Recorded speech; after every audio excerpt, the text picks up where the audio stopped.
Hello and welcome to the Untitled Anarchist Seagull channel. I'm your host, an Untitled Anarchist Seagull. And right now we're going to begin looking at the Last JabroniCon, as I've decided to start calling it now. In just a couple of minutes, I have a pretty good idea who's going to be giving the keynote, but we will see.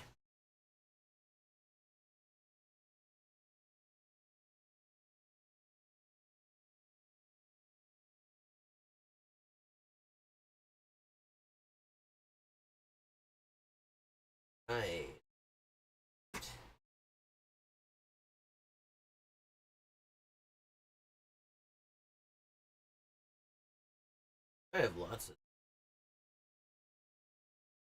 of reaction fodder. Okay. Well, here we go. This, I can't pass this. Why does the synthetic left hate Caleb Maupin? I mean, first of all, this just obviously, this is going to be hilarious. It can't not be hilarious. And his video essays are the most incoherent things he makes. Even more incoherent than when he just sits in front of the camera with the camera looking up his nostrils and talks. And the other reason is, I want to know if I'm in this. Because a year or so ago, when the only company I had in chat on this stream was the occasional link spam bot, I was playing a game of chess and getting my ass kicked. And all of a sudden, somebody shows up in chat, like an actual person. And it's Caleb Maupin, demanding an immediate debate. I didn't notice this at first because I was concentrating on the game. I didn't have the chat window in front of me. And it just so happens that I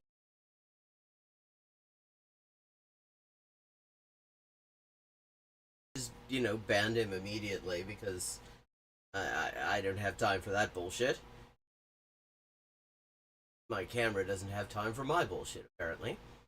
And he then turned around, took a freeze frame of me blundering a rook, and put me on blast, claiming that this was a picture of me being terrified at the idea of debating him. So I know he knows that I exist, and I'm just kind of curious. Am I going to be one of the synthetic leftists who hates Caleb Maupin? So we gotta watch this. I can't not.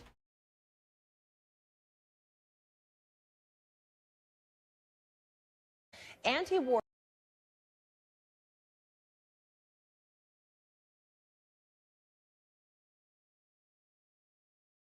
Okay. My window's organized. Groups are getting ready to stage protests in Times Square today. Rosa Flores joining me live now from New York. So, Rosa, tell us more about the protests unfolding there in New York. Okay, is he going to talk in this? Those protesters are making their way here to Times Square, and I'm actually here with one of the organizers, Caleb from the International Action Center. And I know that you guys are expecting dozens, if not hundreds, of people.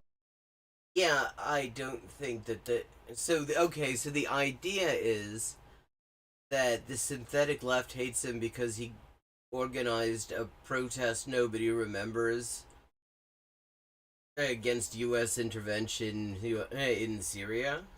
Here, but first of all, explain to us kind of what is your mission? Why are you guys here? The last thing we need right now is a new war against Syria.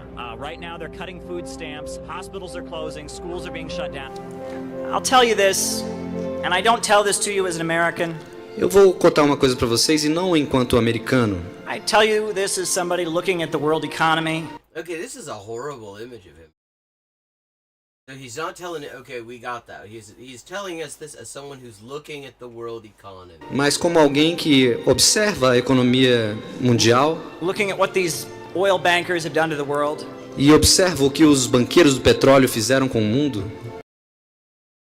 Speaking to labor activists and oil workers in Brazil. Doesn't say that, but it's Brazilian Portuguese that it's being translated into, right? And I've got to give you some advice. E eu preciso dar conselho para vocês. I've got to. Oh, okay. He's gonna give advice to labor activists. He's giving advice to people who have way more skin in the game than he's ever had. and almost certainly considerably more experience with actual struggle. Like, I mean, honestly, I have to say, I mean, I haven't been to Brazil, but I have to say, like, my experience in Latin America, with comrades in Latin America, is that basically, I don't really think that anyone in the U.S. Necessarily has any useful advice to give unless it's specifically about how, about understanding what's going on in the U.S. Other than that, I can't think of anything. Like, I mean, he has absolutely nothing useful to say to these people. But yeah, but okay, so they hate, we, the synthetic left, we hate him because he gave advice to oil workers and labor activists in Brazil.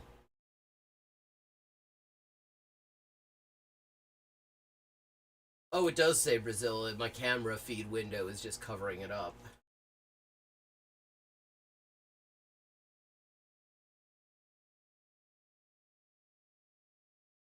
Humbly urge you, Eu humildemente peço don't give up Petrobras. que vocês não desistam da Petrobras. Don't.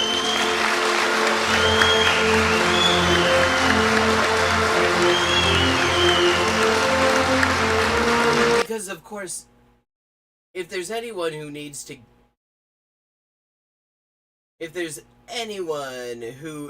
hear from him about what they should do in their struggle as Brazilian oil workers for the state oil company, I mean, obviously they need to listen to.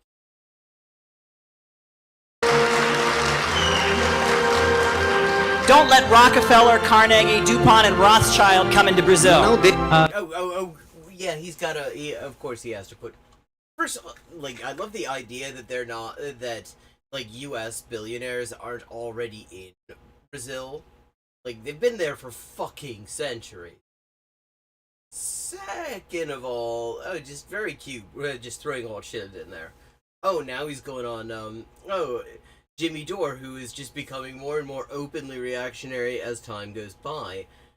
So tell people what BreadTube is, and then tell people how they serve imperialism. Okay, so the synthetic left hates him because he went on Jimmy Dore to promote a really badly written book that just claims that everybody he doesn't like is with the CIA. Internet subculture, this internet universe that presents itself as left-wing, that presents itself as socialist or Marxist or anarchist, but is really just a way to rile up young people who associate with progressive causes, anti-racism, workers' rights, and get them supporting the U.S. political establishment against the right wing. Okay, yes, because you see, the right wing is not part of the U.S. political establishment. Like the Koch brothers, all fucking Fox News, all of that right-wing money, the Heritage Foundation, the Bradley Foundation, the Coors Foundation, all those huge fucking piles of money, Blackwater. Yeah, it turns out that's not part of the establishment. And so the more I kind of observe this internet subculture, these people are getting hundreds of thousands, millions of views. They're being promoted by the New Yorker magazine, and they're speaking in the name of Marxism and socialism and leftism. But the essence... What's with this fucking music as well? Like, I mean, admittedly, it actually kind of drowns out some of the nasality of his voice, so maybe that's the idea. But it actually makes it a bit hard to... of what they say is that the United States and U.S. imperialism, they are the good guys against, these authoritarian regimes around the world. See, and he just does this so beautifully. He never provides a single example. He wrote an entire book that didn't actually include examples of any of this. Spreading freedom.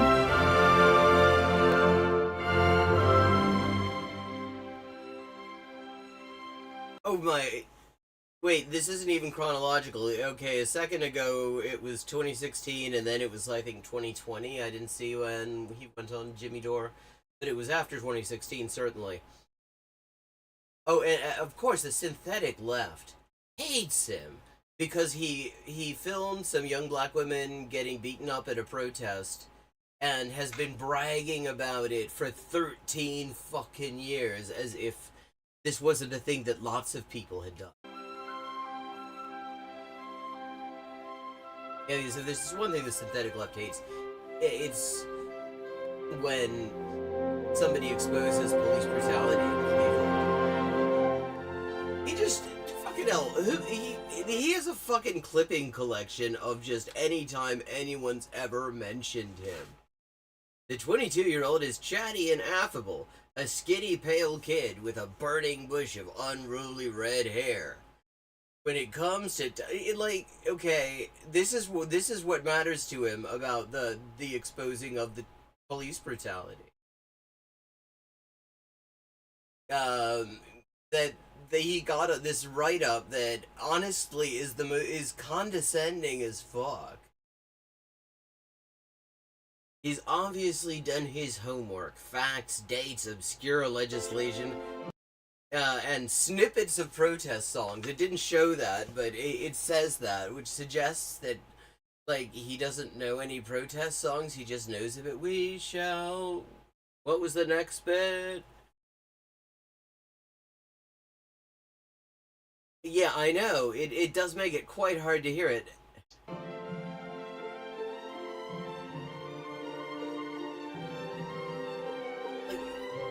It is really an honor. We don't even get to hear what he was saying there. Honor tonight to bring forward our guest of honor, a real hero, someone who deserves to be heard from the heavens. Everyone should hear what this man has to say. Scott Ritter is the multiply convicted fucking pedo.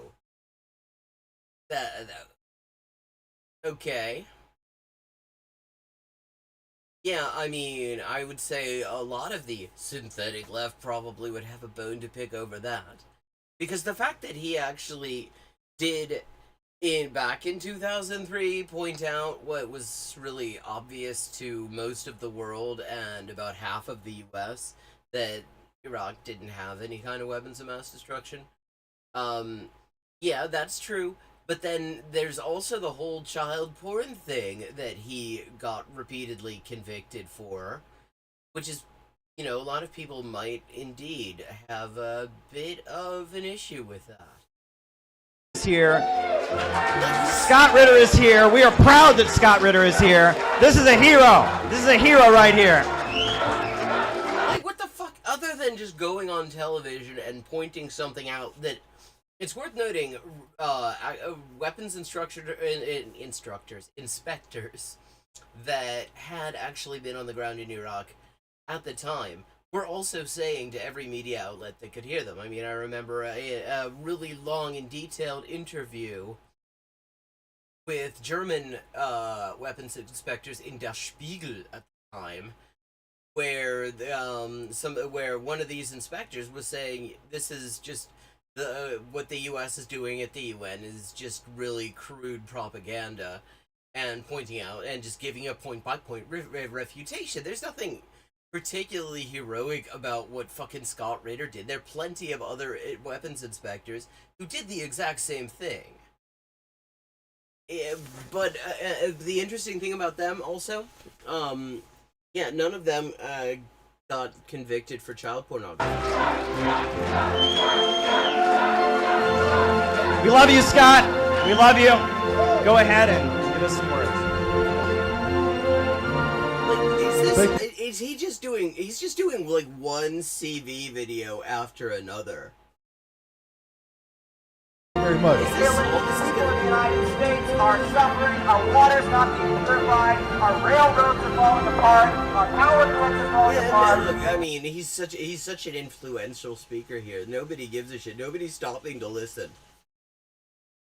We have to pour more and more weapons and money into some stupid confrontation with China. China is not our enemy. China is not our enemy. China is not our enemy.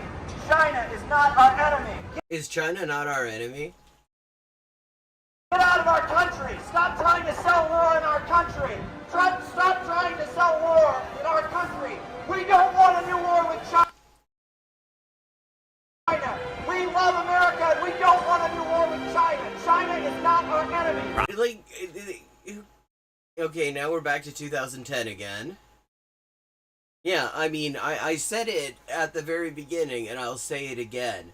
He's at his absolute most historically incoherent when he uses the video essay form. The one form where he has total control over the order in which the things he says are shown. You would think that that would mean that it would flow, but wow, no, it flows like aspic. I don't believe what's coming out about this chemical weapons attack. I have a lot of questions about it. There are a lot of facts that just aren't adding up. And we've heard about weapons of mass destruction before. There's so many lies to take us into war. We don't need a new war. We need jobs, schools, education, and not a new war against the Syrian people. And these rebels that our government and our tax dollars are paying for, they're not good folks. And they're... Like, I don't think any one of the people, any one of his many critics, even remembers this. All he's doing is showing that he manages to get in front of TV cameras of ruling class media outlets a whole lot. They're doing awful things there in Syria, and we should not be supporting these rebels in Syria. It's pretty clear that they are getting propped up by one wing of the establishment. Now, in the book, I go into the evidence of that. Okay. See, I mean, this is what I'm talking about. Yeah, you see, they clearly means BreadTube. Because this is a continuation of the Jimmy Dore interview, except that we've been like 5 different places since then. But then we have further evidence of that thanks to the work of Max Blumenthal and the Gray Zone. We now know that one of these voices, Abigail Thorne, was directly being subsidized by the British government. Not exactly. That isn't what any of it showed. By foundations tied to USAID and to the British royal family and such. So, you know, what I said in the book based on estimates, right? Based on... Like, and I would just happen to note, since he's talking about the establishment is... that the establishment is elevating BreadTube, of course, which is why... nobody in BreadTube can manage more than double digits in chat because they're just being so boosted. But he actually has repeatedly shown up on fucking mainstream cable news and has bragged about his ability to get other people spots on Tucker Carlson. Some of the people in the background advising them that I heard about, other things, has now been pretty well confirmed. These folks are basically some kind... there is an art to pairing a montage with music. So that the music and what you're seeing sort of match. This is a good example of not that. This is a great example of not that.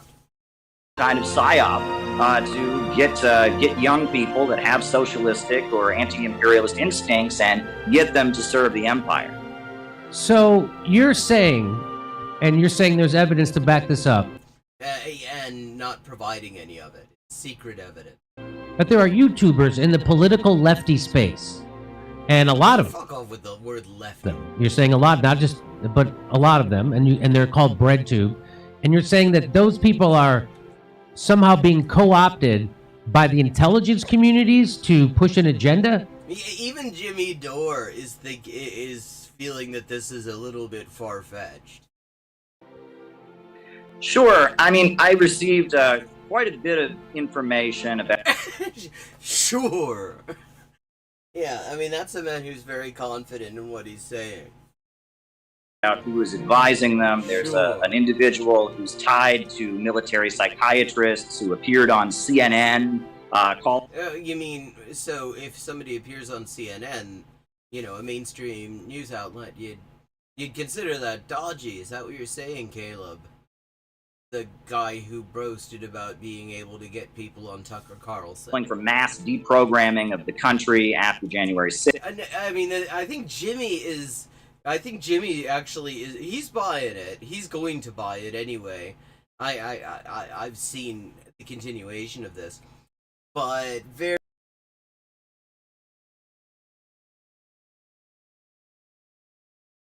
where that was going to go. 6th.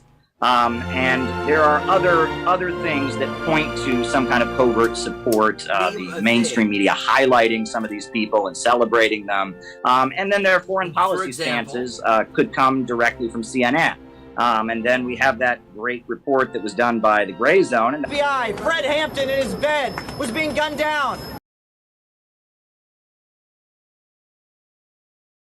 Okay.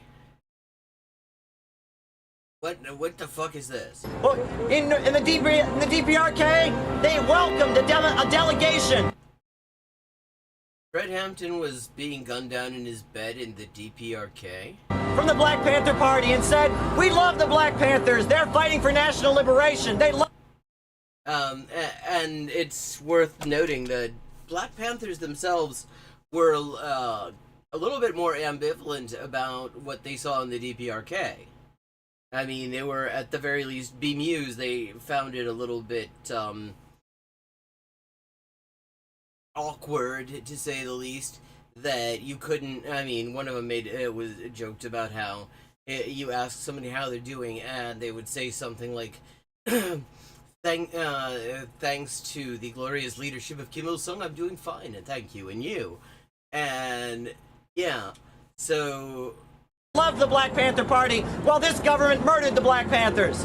So we took inspiration from Kim Il Sung, from Marx, from Lenin. Okay, this motherfucker has barely read Marx. I don't buy for a second that he's read Kim Il Sung. Spoiler alert, I haven't actually read Kim Il Sung either, but I've come closer to it. I have actually read a good part of the North Korean school curriculum, including their course on what's called socialist morality and law, which is one of their main sort of ideological education courses. And I've spent quite a lot of time reading and watching North Korean media, so I probably know a hell of a lot more about this shit than him. I would be amazed if he were to pull out a thumbed copy with little post-it notes in it of the complete works of Kim Il Sung. Volume 36. There are something like 100 volumes, I think. Every couple of years there's a new volume gets put out. And from all the people struggling against imperialism. Basic things. People have the right to a job. They have the right to education. But this system spends money on war, on murder, on killing. And you realize, Caleb, that when you're saying this system spends money on war and you're shaking Kim Il Sung's head, that sounds like you're actually having a go at the DPRK. U.S. out! U.S. out! U.S. out! U.S. out! U.S. out! U.S. out! Okay, so he went to a DPRK solidarity demonstration in 2012, U.S. out! U.S. out! U.S. out! U.S. out!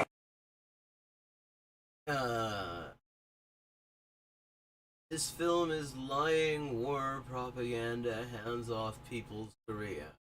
Oh, they're protesting Olympus has fallen. Oh, okay, see, this is the kind of effective revolutionary action that only a committed, dedicated, thoroughly dialectically schooled revolutionary leader like Caleb Maupin can bring us. Protesting a fucking movie that years later I doubt a whole lot of people even remember. U.S. House! U.S. Red Dawn is a lying war propaganda film! This is a lying war propaganda film! Wait, okay. Korea wants peace! Korea wants peace! I spent 13 days on a ship chartered by the Red Crescent Society of the Islamic Republic of Iran. The ship was called the Iran Shahid, and it was loaded with over 2,500 tons of human... Yeah, I mean, this is just the shit that's in his CV cartoon that is so cringy that even he has actually taken it down. He's just, regurgitating this in a less intuitive order. Humanitarian aid for the people of Yemen. The boat had nothing on it but medical supplies, flour, canned food, and water. All of them were volunteers from the Red Crescent Society of the Islamic Republic of Iran. Yeah, I see, and of course, this is exactly what what the synthetic left hates him for. Like, literally nobody in the synthetic left could possibly, whatever the hell the synthetic left is, could possibly think that actually bringing humanitarian aid to Yemen is not a bad thing. Of course, making it all about himself, like he's the reason this happened, as opposed to he's just one passenger on a ship that somebody else chartered, somebody else supplied, somebody else piloted, that he was just one of who knows how many people were on it, one passenger on it, and this makes him some fucking hero. And they wanted to get to Yemen, a war-torn country on the Arabian Peninsula, and help the people in need. He has to explain to people what Yemen is. We departed from Bandar Abbas, a port city in southern Iran. The day we were scheduled to arrive, they bombed the port of Hodeida 8 times in a single day. 8 times to prevent us from delivering medical aid. And we were unable to complete our mission. We were forced to go to Djibouti. And blocking humanitarian aid is a crime. Wait, okay, so he was on a ship that didn't deliver humanitarian aid. Not that it's their fault or even his fault that they didn't. Obviously, it's the U.S.'s fault because the U.S. Saudi Arabia would not do this shit if the U.S. wasn't entirely on board with it. Because Saudi Arabia, as a regime, would collapse if the U.S. wasn't backing it up. But, I mean, this just seems like a weird flex. I mean, so much of what he presents his, like, heroic revolutionary exploits are, it's like he went on a trip someplace. He talked to a couple of people. He managed to get, like, he went and lectured some random people who'd never heard of him, and who probably had more to teach him than he had to teach them. But against humanity. It is illegal to block humanitarian aid. And we were completely open to having the ship inspected. We are proud to have guests from that organization here today to show that we are not afraid, we are not intimidated, and that we offer nothing but... Well, yeah, solidarity with a notorious abusive cult is probably something people are a little bit critical of him for. It's unequivocal. Like, all of this, he's like shown maybe one action where you could actually say he achieved something, and it was just the most fucking bargain basement, absolute bare minimum thing of he filmed the cops beating up these young women, and then he did take it to court so that they could get off. So that the cops would be shown as lying, and they would have the charges dismissed against them. And yeah, I mean, certainly nothing wrong with doing that. That's a good thing to do. It is kind of the bare minimum. If you've got that fucking footage, you absolutely have to be doing it. As far as I'm concerned, if you had that and you sat on it under those circumstances, you'd be a pretty shitty person, actually. But, I mean, 13 years later, to be bragging about it like this... Full support and solidarity to them while they're under attack. Please stand up, comrades.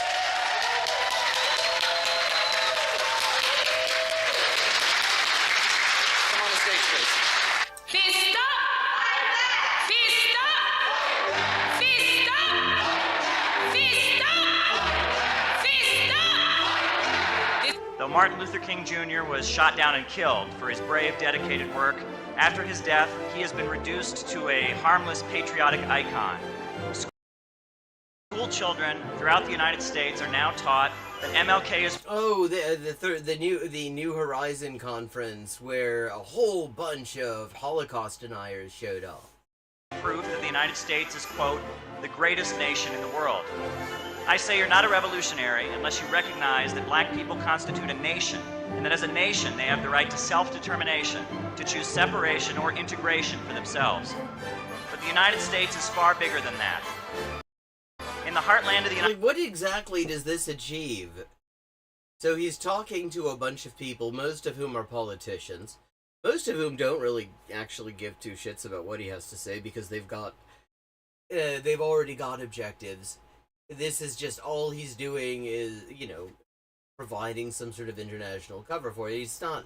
This isn't doing stuff. Hey, Phoenix, ¿cómo estás? This is, I mean, this is the most disjointed shit ever. Okay, now we're back to 2015. Like, and there's no narration in this thing. There's just this fucking music that is apropos of nothing. See, the reason we're watching this is called Why Does the Synthetic Left Hate Caleb Maupin? A video essay. And I was hoping that he was actually going to talk about it. Instead, it's just a clip show of the same shit he brags about every time he tries to talk about his great revolutionary exploits that actually aren't all that impressive. And mostly are kind of non-existent. But he manages to do it in a completely disjointed order. See, I also kind of wanted to see it to see if he mentioned... I thought he was going to get into the people who are his critics, and I know he's aware of me because he showed up in my chat like a year or two ago and demanded a debate, and I banned him on the spot. So I kind of was interested to see if he was going to include me in there. Just United States, what Sarah Palin demagogically called the real America, there are millions of young people who are very unhappy. The U.S. economy... Does he understand that you can adjust the volume of the two audio tracks independently so that you can actually hear what people are saying? Has been wrecked by deindustrialization. The steel mills, auto plants, and other good-paying industrial jobs have been eliminated. First County was being smashed. They were lining up... Oh wow, he debated a white supremacist. All of the communards and executing them one by one and then dumping their bodies into shallow graves. Like, who gives a shit if he's... First of all, I mean, debating a white... who brags about this 6 years later that he debated a white supremacist? People that... I happen to know that that is kind of like all some of his detractors even do. I mean, Vosh hates him. And Vosh debates white supremacists all the time, despite also kind of being one. Yeah, I know the feeling, Phoenix. Among the communards, there were some of them that had the idea to do this as they were being shot. So they'd stand there... Like, look how bored this guy he's debating looks. ...and put their fists like this. And then their body would be dumped into shallow graves. And then rigorous mortima would take effect. Rigorous Mortimer? What the fuck did I just hear? Body would be dumped into shallow graves, and then rigorous mortima would take effect. Rigorous Mortimer.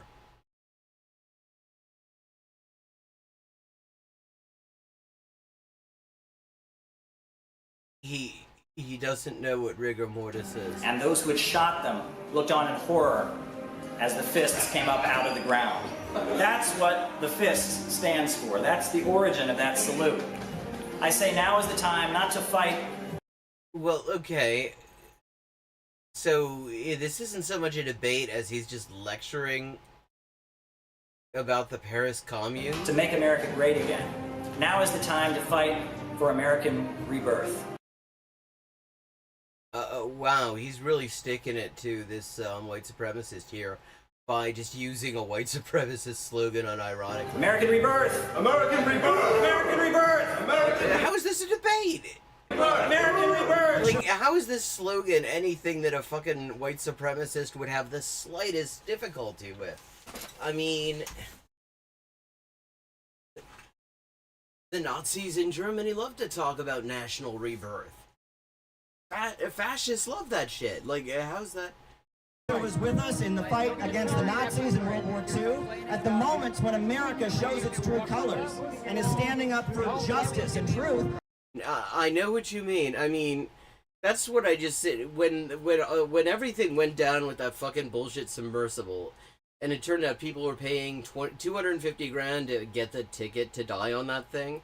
It's like, I don't think I know anybody who would, I mean, for whom that would not be an utterly life-changing amount of money that would basically solve every problem they have that could be solved by money. And motherfuckers are spending it on one-way submersible rides.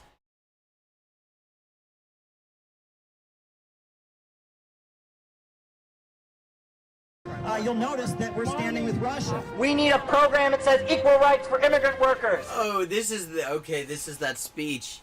This is the speech that he claims was so rousing and that everybody was cheering for at Occupy. And if you watch his own video of it, which he has the absolute poor judgment to put up on his YouTube channel, so I've seen it, nobody was listening to him. Nobody was paying any attention to this jabroni. They were just sitting here talking on their phones. We need a program that says end police brutality.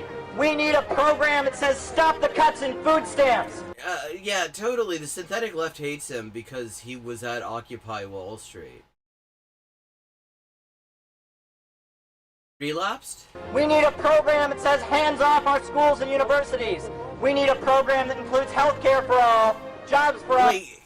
I don't think there's a single thing in here that any leftist would actually criticize. What is, however, a little bit amusing is that 12 years later, he is still bragging about the fact that he pulled out a microphone in the middle of the street at Occupy Wall Street and started haranguing a bunch of random people in a fucking business shirt. Education for all. They're about to arrest! They're about to arrest! The people in the Bank of America! The people in the Bank of America! What are we gonna do about it? What are we gonna do about it? Shame! Shame! Shame!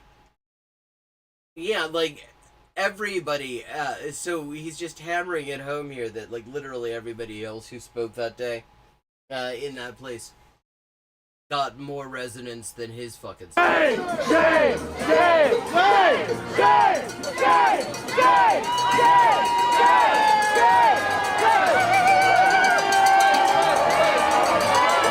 It's not about Democrat versus Republican. It's not about a liberal program or a conservative program. It's about the banker program versus the...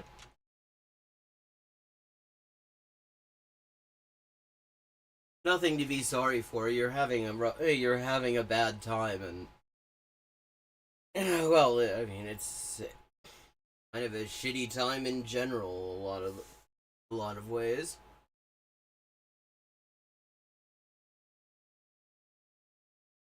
And feel free to, if you want to drop your crowdfunding links in the Discord again, go right ahead. The People's Program, that's what's going on. I want to present to you the International Solidarity and Truth Award. This is the Center for Political Innovations Award we are giving to Tara Reid for actions in defense of international truth and solidarity. Like, honoring Tara Reid, I don't think is anything anyone criticizes. The fact that they've glommed on to Tara Reid and exploited the fact that basically that she did not get anywhere near the respectful hearing that she deserved from leftists when she came forward, especially given just how much fucking corroboration there was. I mean, there was just absolutely no excuse to dismiss what she was saying, given just how many different people and actual pieces of documentary evidence came out saying that she'd been talking. Okay, I seem to have lost my connection for a second. Are we back? Looks like we're back.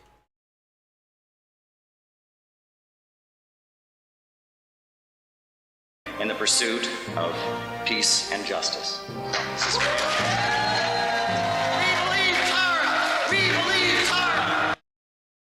like, given the shit that his own the members of his first CPI cult came forward about, like, how can you sit there and as somebody who's come forward about sexual assault and being sexually assaulted by a prominent person and not feel at the least bit a tiny bit queasy that this motherfucker, with his background, with his history on that score, is just exploiting this way. We believe Tara! We believe Tara! We believe Tara! We believe Tara!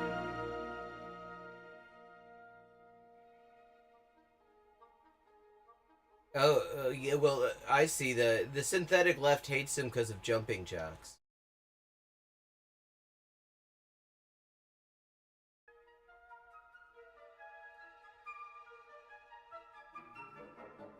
Quite right, Adam. Like, what does this have to do with anything?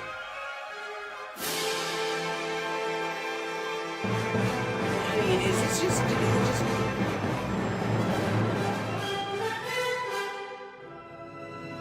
Wow, this is probably the whitest protest New York has ever seen.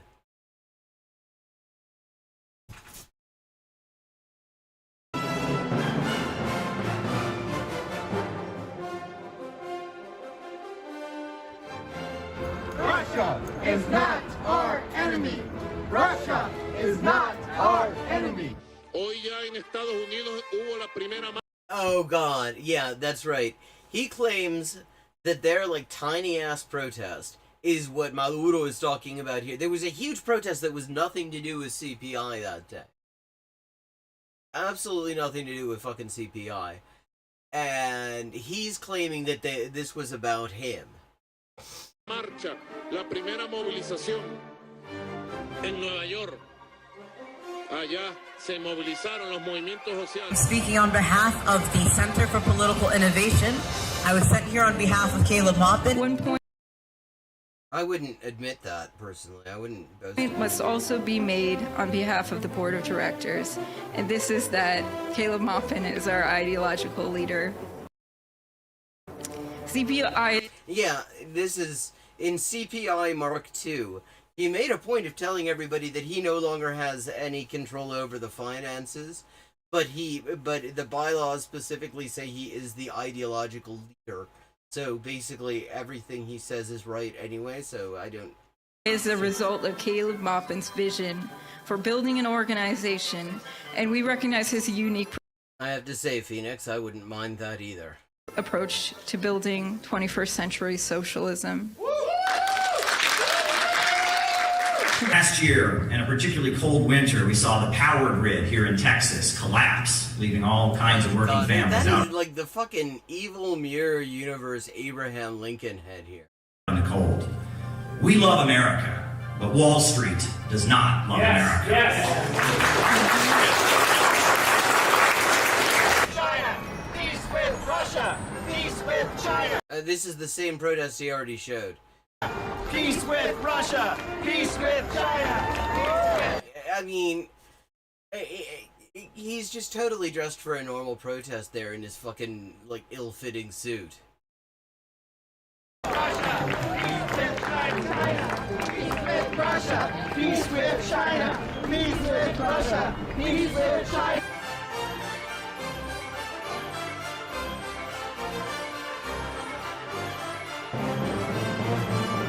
Okay, finally, there's some sign that he understands about matching music to video. Actually, at least one of the people who they just showed ultimately came out and joined the people who were talking about his various, all the creepy shit he does to his members.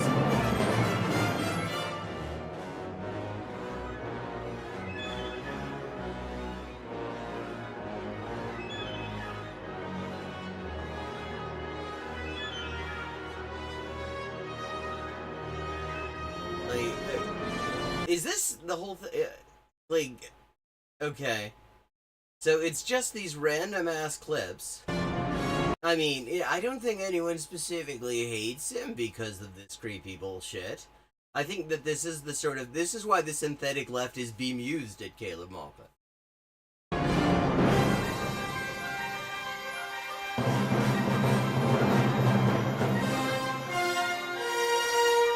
Like, how many different how much of this shit are we going to see? Like, you show this once, but you do every single time. Just here's a little video editing tip: every time you come back to basically the same shot with slight differences that aren't really particular differences, all you're doing is making the initial actually reasonably good match of video and audio lose all of its fucking impact. which wasn't a whole lot to begin with, because look at this. I mean, look at just the fucking state of this. And I would say that there's a lot of Americans right now who are saying, we're tired of this shit. There's a lot of Americans right now who are looking at years of student debt. He's given up on captioning this stuff, too. Just for going to college, and they're saying, we're tired of this shit. And there's a lot of working class Americans who are looking at their communities with crumbling roads and crumbling infrastructure and empty foreclosed homes, and they're saying, we're tired of this shit.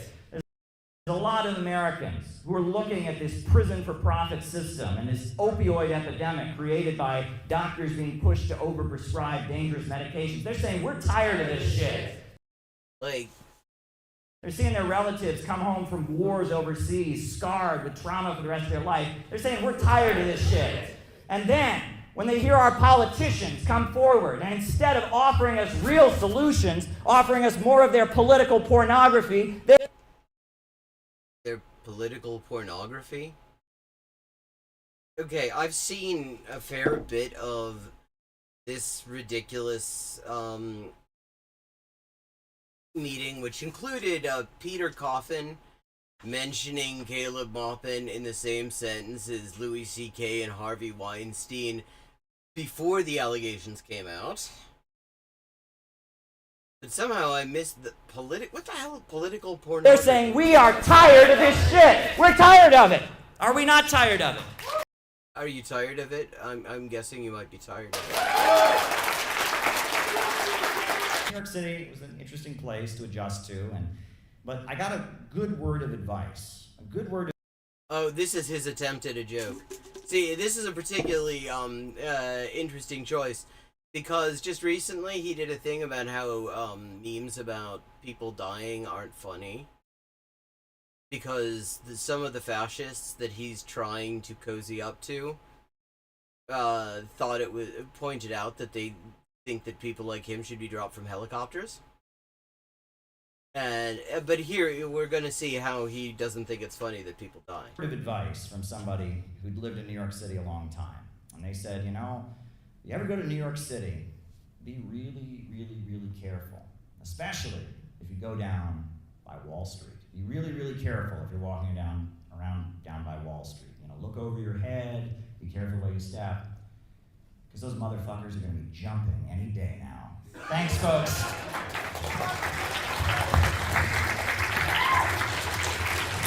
Actually, these days you can't even open the windows in most of the skyscrapers, so I don't think that they...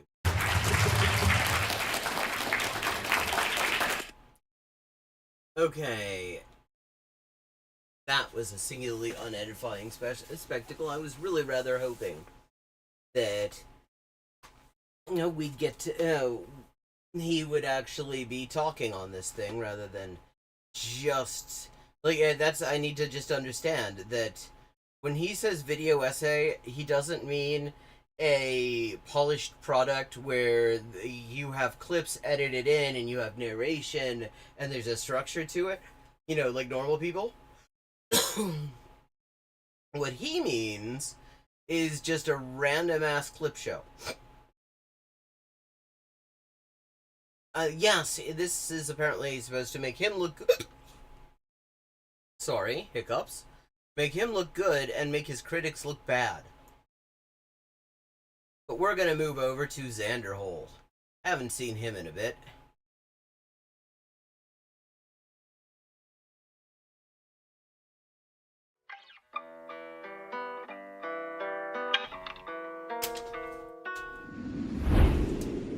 Well, everybody, people have been telling me to watch this for like a week now.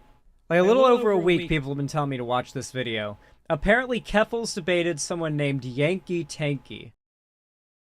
So, I mean, he's got like two shitty people. It's a shitty people extravaganza. I only know this guy is like a really screamy dude. I know he's a tanky. I know he's like a Marxist. Well, I see. That's really impressive that you would know that because it's in his name. I mean, what? Leninist psychopath. Isn't he like super loud and screamy? I mean, the other thing you could say about him is that he's one of the people who came forward about the creepy cult shit and the sexual abuse by Caleb Maupin in the first edition of CPI, which kicked Caleb Maupin out. Apparently this debate gets really wild. He starts yelling. I don't know anything about it other than that. I have not seen... This is a rare thing right already, because he's admitting that he doesn't know anything about something. Not knowing anything is kind of one of his signature moves. That's his superpower, is ignorance. But, yeah, this time he admits it. Seen this yet? But people have been telling me I should watch it on stream. So Do you have anyone to talk to? I think it's time that we did. Vosh debated him? I haven't seen that. I just know that he's, like, screamy. I've seen him very screamy with somebody. I think he debated Dylan, and I saw that. I think I've seen him debate Dylan. And he was, like, screaming at Dylan, maybe? Yeah, I think I saw his debate with... Yeah, Dylan's gotten... of 2 nickels, which isn't a lot, but it's weird that it happened twice. He was in Maupin's cult, and the Vosh debate was hilarious. We should watch the Vosh debate at some point, but apparently this debate with Keffels was insane. So let's go ahead and give it a watch, because I'm very curious to see how awesome it is. Nano...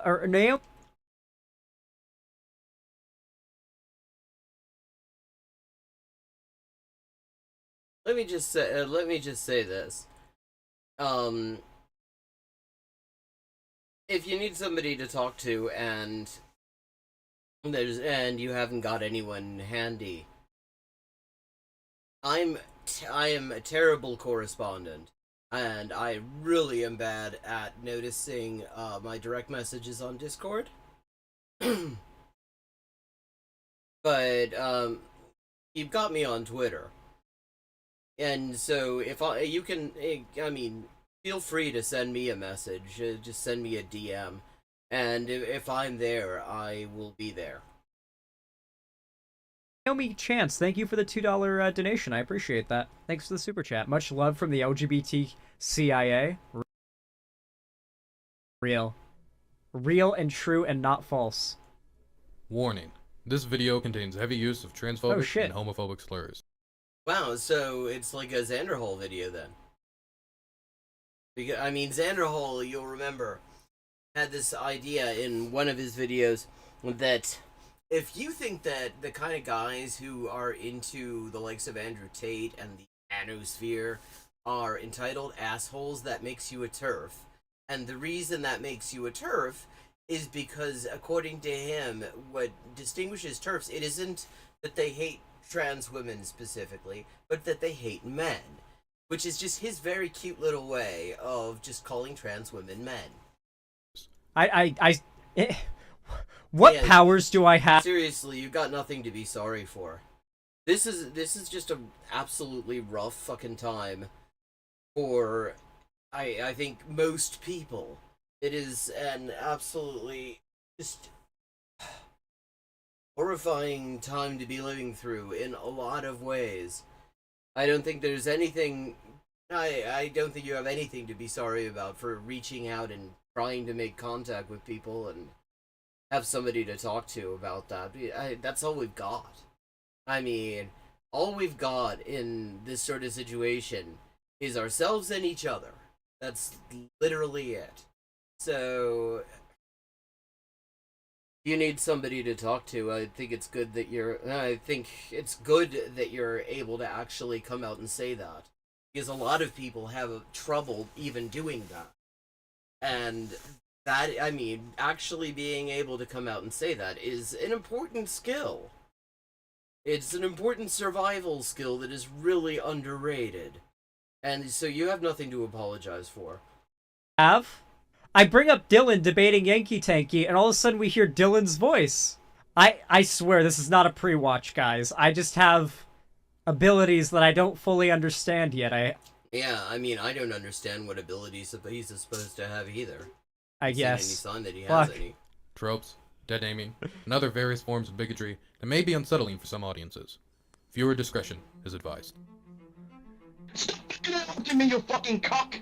What? Let me tell you what the fucking facts are, you fucking stupid... I can't say that. Goddamn fucking Twitch TOS. Oh. Yeah, it's extremely hard, and we have a culture that shames people for doing it, so nothing to feel sorry for. And if I can be, if there's anything that I can do in terms of listening, probably not necessarily in a place where it's going out live, because I mean, you wouldn't want to go too in depth there. But you know, if you want to DM me or something like that, definitely just go ahead and do it. And when if I'm not there, then I will check it and, you know, get back to you when I am. And if I am there, then I'll get back to you. I'm glad you feel comfortable asking for help here. Porn apples. It's obvious they're porn apples. They're pretending to be a fucking woman. I've been asking you to explain one concept. Okay, so yeah, he's transphobic as shit. Just one Marxist concept, and you can't explain it. Tankies, when you get them upset and they accidentally let slip that they're just fascists, but with the communist aesthetic. See, this is why liberals really shouldn't be allowed to have terminology. Because tanky used to be a term that, like, anarcho-communists and left communists used to take the piss out of Stalinists. And liberals got their hold of it, and they've expanded it to the point where it's just where it just applies to anyone they don't like who also seems to oppose what the US does in the world. Like, he's an assball. I mean, I have to say, this sort of transphobic shit, my experience of MLs is most of them don't like this either. In fact, I mean, plenty of MLs who really, really hate fucking Caleb Maupin, and it's mutual. Hello, Bush1G. Welcome. You know you don't know what it means, so you keep pivoting. Oh, well, I want to know what the concept is. You don't believe in Marxist theory, you don't believe in Leninist theory. I mean, probably true, but I don't necessarily think that Keffel's is...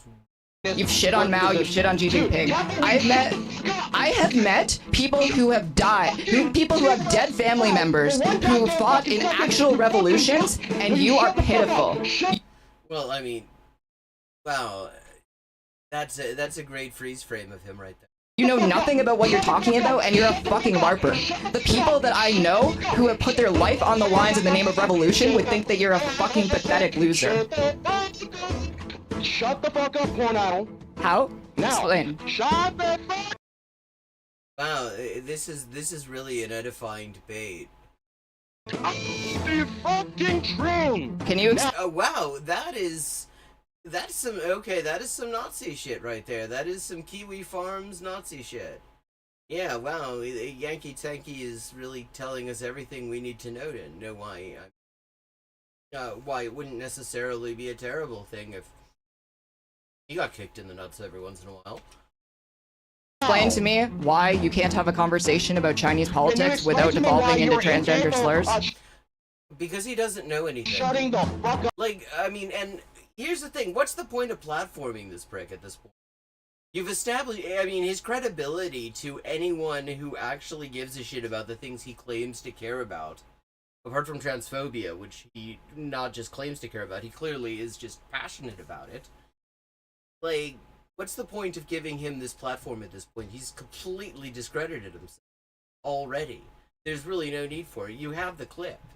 You have the clip that it just completely already shows what kind of person this prick is, and why nobody who is serious about any of this stuff should have anything to do with him. Why are you giving him a platform to just scream transphobically at you? Up when I'm talking to you. Okay, so I muted him again because he can't have this conversation like a grown-up without... Well, it's pretty clear he can't have any conversation like a grown-up. Okay? So why not just cut him off completely? Calling me slurs, which, you know, I haven't actually insulted him in any way like that. This is really a behavioral issue on his part and probably why he's been banned from all these organizations. Yeah, no shit. Actually, I mean, he wasn't banned from the CPI. He actually left them and came forward about what a prick Caleb Maupin was. Holy fuck. Did Yankee Tanky get Let me fatter? introduce our guest for the day, Yankee Tanky. Hello. Hello. Okay, so this is how it started. We put this off for a long time, but it's great to finally talk to you. What is it about tankies and, like, being mentally unstable to the extent of getting them to scream like this if you get them upset? Like, it's... Yeah, like, how the fuck is Xander Hole defining this? I mean, he doesn't actually understand any of these concepts. And he's managed to put together a whole audience of people who also don't understand any of it, so nobody will actually correct him. Like, you got Haas who will just start screaming. But, like, he's not an ML either. Like, on what definition? Yeah, okay, he calls himself a libertarian Stalinist. Okay, give you that. But, I mean, I don't... If we're expanding the term to include just outright fascists, which is what Haas really is, what this prick is, I mean, just because he doesn't like Caleb Maupin doesn't change the fact that he wanted to be in Caleb Maupin's little Nazbol club. Because he's fash. And, like, at this point, what does the term even fucking mean, other than it's something liberals say to tell us they're liberals? I'm pretty sure that Jackson Hinkle does it, this guy does it. Like, why do they go fully, like, pedal-to-the-metal, screamy schizo? Oh, wow, that's nice in ableism. When you get them upset. Like, Bada Banada. Like, is there something about, like, this particular type of violent mental illness? Wow, the ableism is really strong here. It's like, you already had the fucking Dylan had at least the decency to put a content warning about all the transphobia. I'll notice that, when Xander Hole uploaded this, he did not put content warning about all the transphobia. I mean, I suppose you could say fairly, in fairness, that he kept in the one that was already there, but he didn't CW us for the ableism that he's brought into it. That attracts tankies or something? And lumping, okay, I have tons of criticisms of Bad Empanada. I have actually expressed them on this stream before, and in other places. But lumping him, first of all, I would point out he doesn't actually like these guys either. And second of all, unlike them, he actually does know at least some stuff. He runs his mouth out, runs off his mouth about all sorts of shit he doesn't know anything about, which is unfortunate, because it detracts from the fact that a lot of that he actually has done a lot of streams where he really has done his homework and he clearly does know what he's talking about. And yeah, I mean, the thing is, there's a difference between somebody who is just screaming shut up, and transphobic slurs, and somebody who gets frustrated with your ignorant ass because you're trying to trip somebody up in a logical fallacy despite not actually understanding anything about what they're talking about. I mean, arguing with Xander Hole, I mean, it's playing chess with a fucking pigeon. I don't know, or is it the other way around? It's great to actually be in a debate with you. I think it's about time, considering, it's been, several months since my debate with, Dylan Burns, the first debate with Dylan Burns. I'm pretty sure that's when I initially challenged you, and I feel like you've been dodging me since then. Yeah, I watched your Vosh debate, and you kind of kicked his fucking ass, and I've been, scared to, I don't know, man. Lovely sarcasm, but I know you don't feel that way. What was your first fucking clue? Okay, I'm sorry, but Yankee Tanky sounds like... There's this YouTube Shorts guy that I watch that does this running skit of, Redditor does thing in real life, and this guy's voice and mannerisms sound identical to the Redditor character that YouTube Shorts guy does. Literal identical voice and mannerisms. I mean, the punchability Is Keffels a good person? Yeah, Keffels is great. She's Pog. 100%. Well, I mean, apart from the racism and the ableism, and a bunch of other fucked up shit she did. But of course, Xander Hall would consider them Pog. Consider those things Pog. Percent positive. I know She did turn my FF14 character into a Catboy, though, so that worth considering that. what side you're on, Keffels. No, I mean, that's based. Side am I Turn on? everything into Catboys. You would definitely be on the side of the LGBTQ CIA agenda. The LGBTQ CIA agenda. Yeah, because if there's one group of people who really has LGBT people's fucking backs, it's the fucking CIA. I mean, yeah, it just historically, if we in the LGBTQIA community, if there's one group of people we could always turn to, it's the fucking CIA. Yeah. What is the LGBTQ CIA agenda? Okay.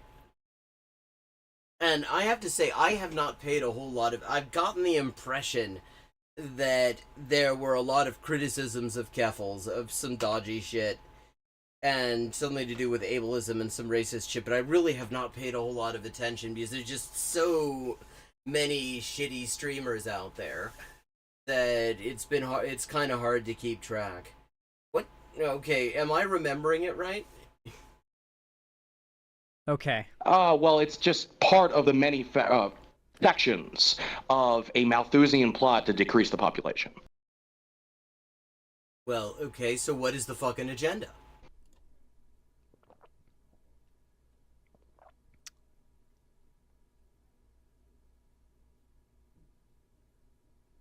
Like, Xanderhole, if you pause them, you should be saying things.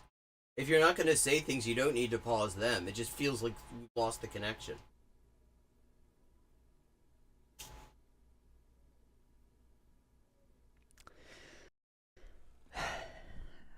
Okay.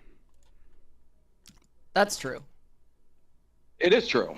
Now, I imagine you're going to attempt to brandish me as some sort of insane person that shouldn't be taken seriously, correct? Well, I mean, you're not exactly doing yourself any favors with talking about the LGBTQ CIA agenda. Correct. I mostly just want to talk.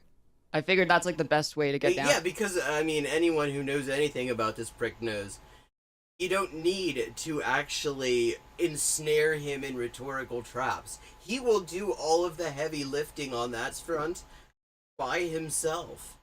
He will eventually discredit himself to your audience. And all you have to do is kind of sit there and nod along. Onto it, right? Like, instead of doing a debate, doing a dialectic, we both put our ideas forward and we try to come out with a synthesis and with the best. Just so you know, he says the LGBTQ CIA agenda like 1,000 times. That's good to know. I've got a synthesis of Keffels and the Yankee Wanky. Idea based on what we both know. Yeah, I know that you used to be part of the Communist Party, and you know all the linguistics, if you will, to sound like you know what you're talking about, for sure. Is that true? Was Keffels in a Communist Party, and if so, which one? Sure. I mean, yeah, I've done a little reading. I've read my Lenin, Stalin, Mao. You know. Right.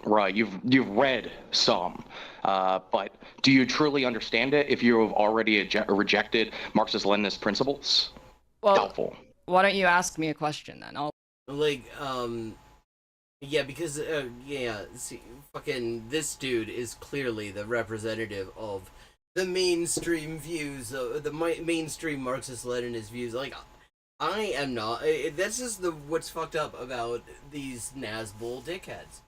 Is I'm not an ML. I'm not even particularly impressed with Marxism-Leninism on a theoretical basis, because, quite simply, I think their theory of how you get to communism very clearly needs some serious work.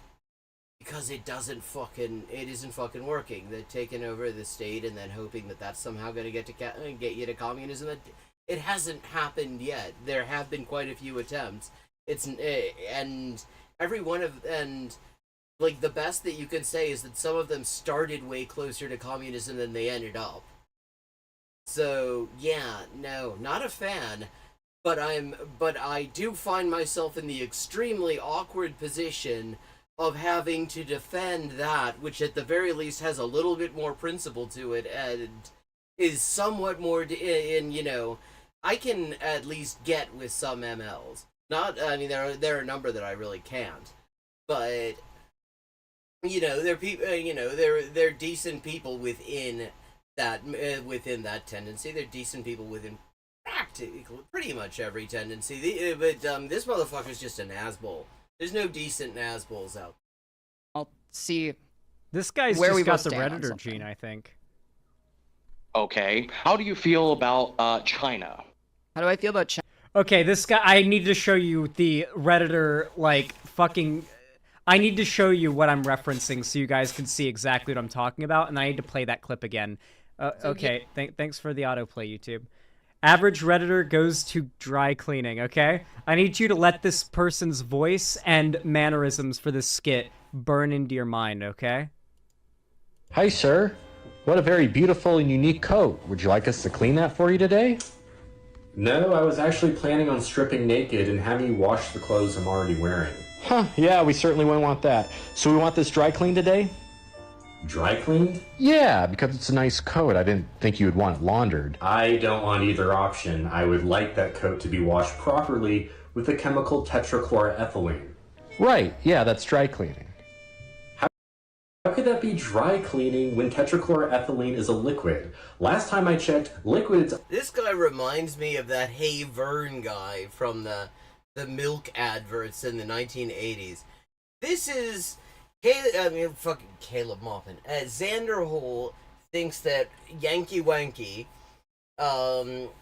reminds him of this guy. And so this is the guy, this guy that he reminds him are wet, they're not dry. Yeah, you're right, but it's just an industry term. It's been around forever. It means the exact same thing. It's apparent that the participants of this industry do not have modicum understanding of basic chemistry. Sir, I think it's best you go someplace else. Not only are you being incredibly condescending, but there's a putrid smell coming off this jacket, and frankly, I don't want to risk contaminating one of my machines. Yeah, him, Ernest. That vest and the t-shirt and that hat somehow immediately makes me think of him. Jeans. Which is the first time I've thought of him probably since about 1988. Hey, sir. Okay, now I want you to listen to this clip again, okay?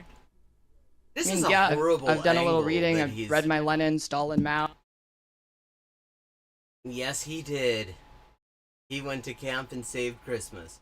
Actually, we went and saw those movies when I watched those at summer camp. I think we went to the budget movie theaters one time, and we watched Ernest movies. God, this is a long. This is a weird train of thought that I've just been taken down. But this dude.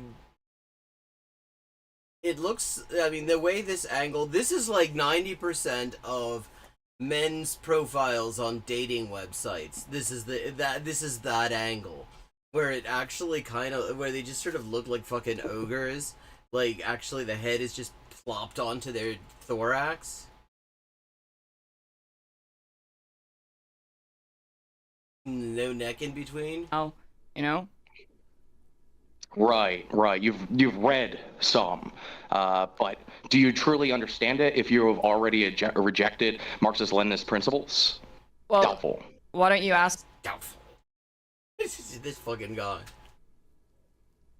Yeah. Now you see it.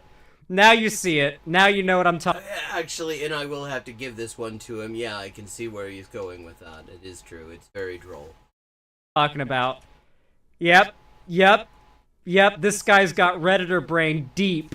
This guy's got Redditor brain to the fucking core. His spinal cord has been infected. His lizard brain has blackened from Redditor brain.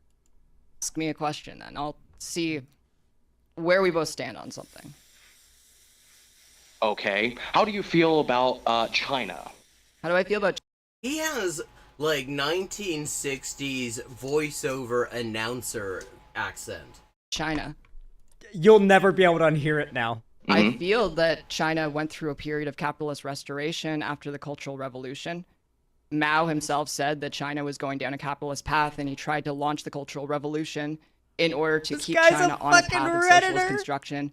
It failed. Deng Xiaoping rose to power, and now we see China what it is today, which is the worst aspects of both the capitalist market economy and authoritarian How dare governance. you do this to me? I'm sorry, pal. So you think that China You're one of the lifting good millions of Redditors, people okay. out of poverty is a negative thing?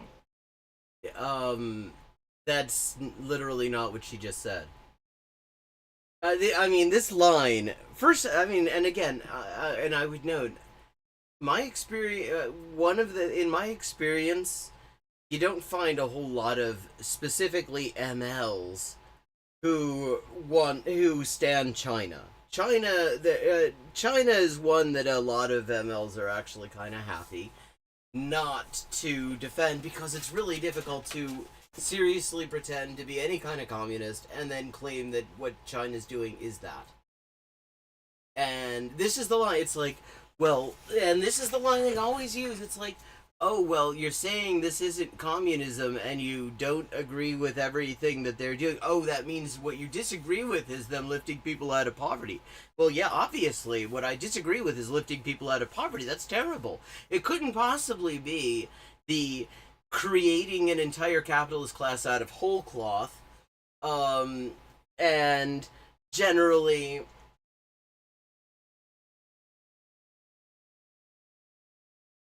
Yeah, I understand being aggressive making you feel better. What does that have to do with socialist economics, though? They did that under a It has capitalist everything to market do with economy. socialist economics. Exactly. It has everything to do with socialist So, economics. I think it's awesome. I think it's awesome that millions of people have been lifted out of poverty, because socialism in China, unlike the Soviet Union, was capable of actually reforming their...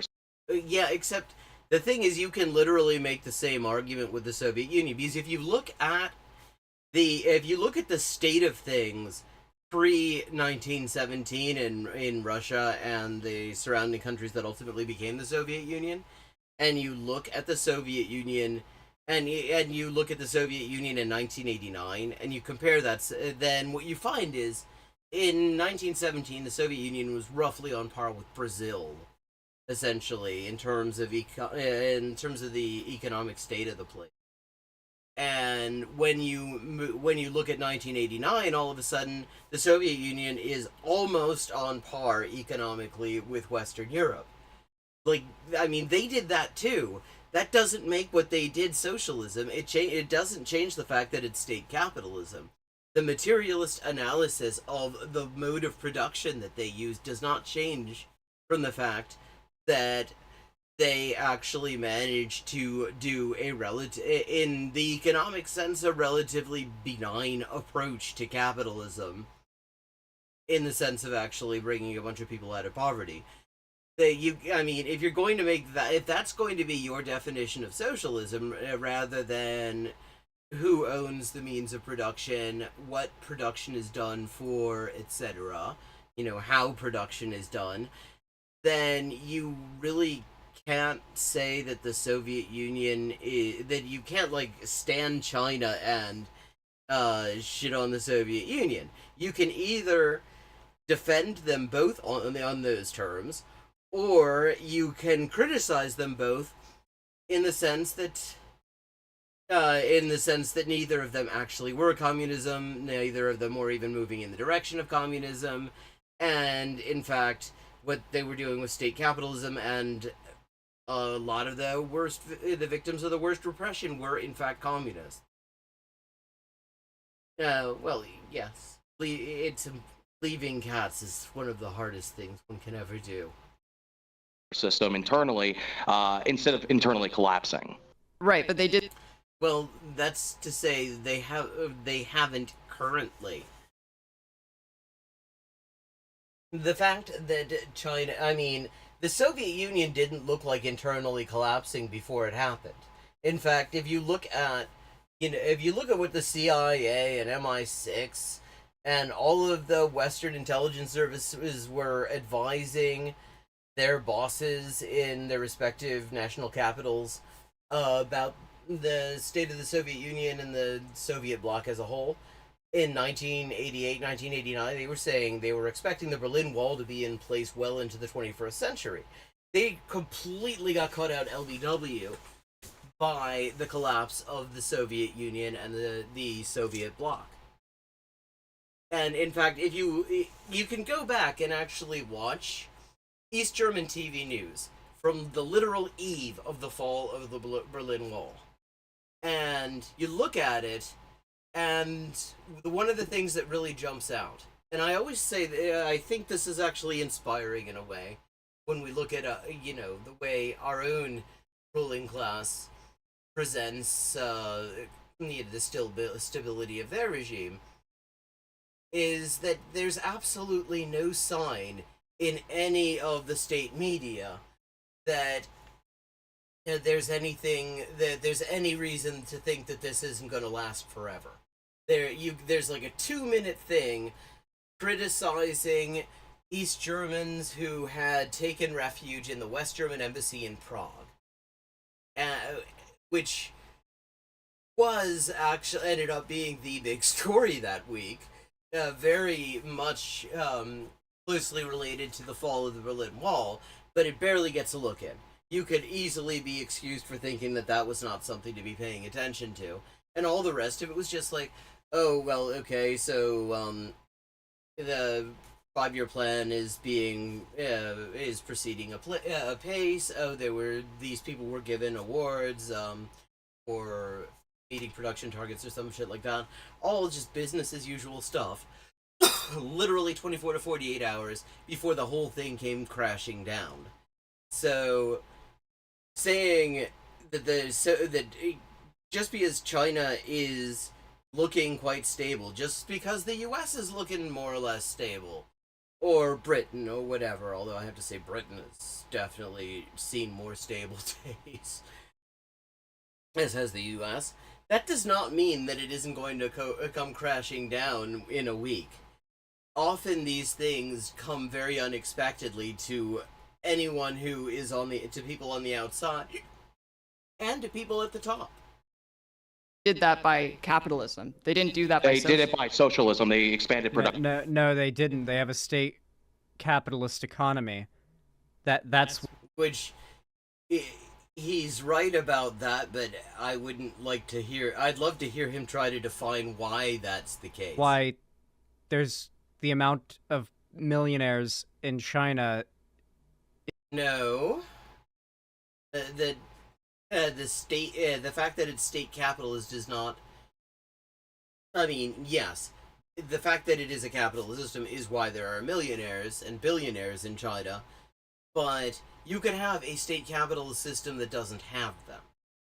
It's just that the Chinese version has actually gone and taken state capitalism and actually created sort of a private capitalist class alongside the party bureaucracy. Oh yeah, Lenin definitely got Lenin got a couple of things right, and that's a good quote. Is growing more than any other country in the world, and why half of the world's concrete. How much is it? It's over half of the world's concrete is currently being used in China for construction. Like half the world's brick, half the world's concrete, like a 40% of the world's steel. No, I mean, I haven't heard any of this, but it wouldn't surprise me because they are doing a huge amount of construction. I mean, especially the kind of large-scale infrastructure projects. It would be kind of nice if we had a couple of here, as like there's a road not far from me that seems to have sinkholes under it.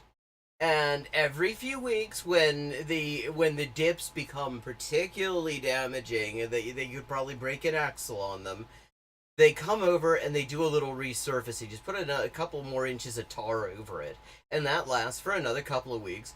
and like nobody takes any interest in maybe looking if there needs to be some kind of proper structural reinforcement, because like I mean we've reached a stage in late capitalism where even suggesting solutions for problems that could be solved within the existing system, you know, because they're fairly surface level problems. Even suggesting that makes you unreasonable. But with that wonderful little thought, it's time for me to wrap up. Thank you to everybody who has shown up in chat. Always nice to see you. Thank you. Good to see you, Adam and Phoenix. And feel free to send me a DM, Phoenix. I'm serious about that. And if you're enjoying the stream, please consider paying for the stream with tip.